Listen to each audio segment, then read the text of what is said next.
MSME is very critical to economy and to a country. As you know, it contributes to 40%, to around 40% of our GDP, and 90% of our jobs are from MSMEs. Unfortunately, if you look at the way we have structured them, is that I would say we are underexploiting them, because we have an opportunity to contribute even 80% to our GDP. So I think this was the reason why then in the bottom-up economic transformation agenda, the transformation of MSME environment was then highlighted as a key pillar next to agriculture.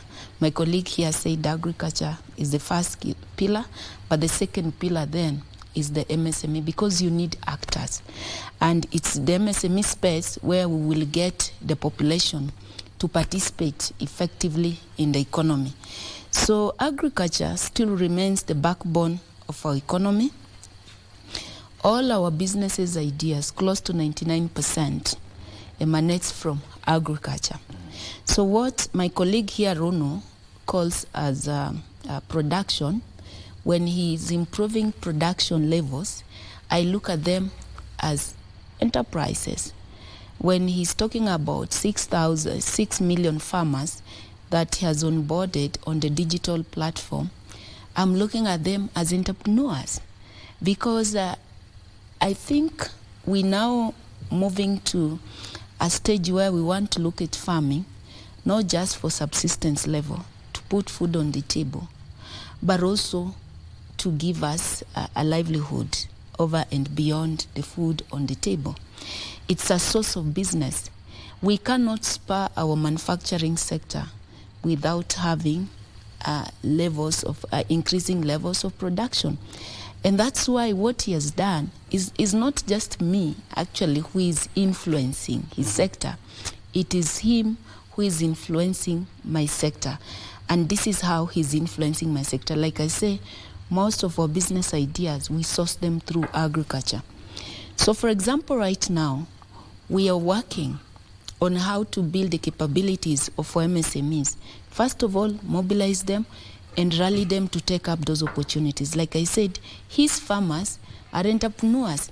So we want people now to start embracing commercial farming, to know that it's in that farm, be it 1 acre, be it half an acre, be it 2 acres. That is your job, your day-to-day job. But for us to make that productive and to generate more income or to bring back high returns on investment, then we have to address issues, for example, of access to quality farm inputs. And I want to thank him, because he's really done a lot. The government has really done a lot. The fertilizer subsidies has really breathed a fresh air into farming.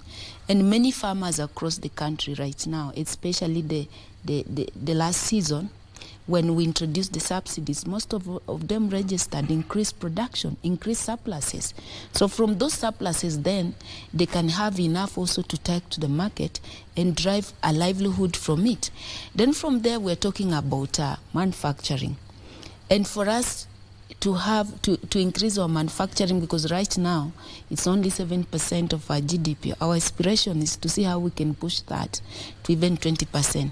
It is in the manufacturing sector that we now start creating sustainable jobs, secure and quality jobs to our population.